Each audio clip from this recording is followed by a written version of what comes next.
Rainfall patterns are changing. Temperatures are rising. The weather has become extreme. Disaster hits your region for the first time.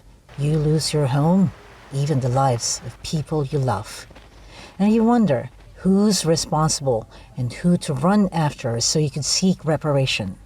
It's called climate justice, a big phrase, but it's now taking shape as advocates try to translate it into law.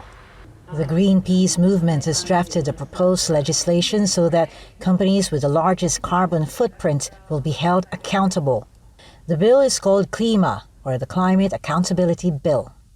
Under that measure, greenhouse gas emitters that break a certain threshold will be fined, effectively building a fund that will partly pay for the damage and loss incurred by the most vulnerable communities. Even if we have the Climate Change Act and the People's Survival Fund, wala doon yung mechanism kung saan na-address talaga yung loss and damage. Categorically. The bill was written barely a month after world leaders struck a landmark agreement during the United Nations Climate Conference, or COP27, held in Egypt last month.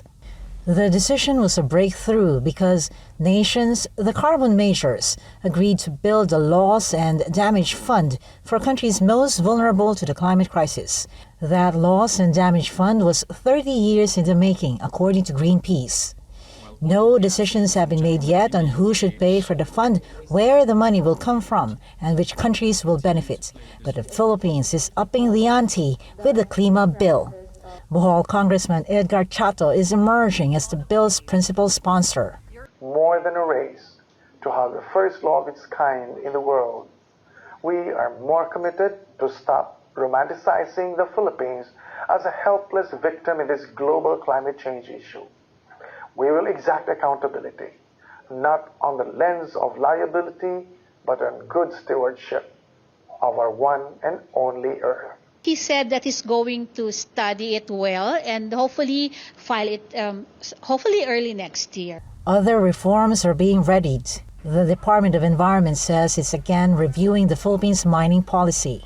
Hopefully, we'll be able to come up within the next 6 months on some selected areas where we feel there should be a priority given, among them possibly the small-scale mining dimension, which, as we know, is really in need of a closer look because of the need for social protection of our small-scale miners, as well as an improvement in their overall livelihood.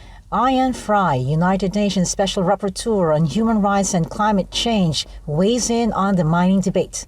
Electric vehicles require various heavy metals, lithium, and other metals, and the mining of those minerals is having human rights implications. So I'm looking at that issue as well.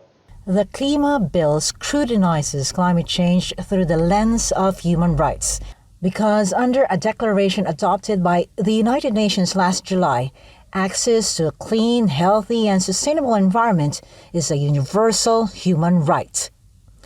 Lois Calderon, CNN Philippines.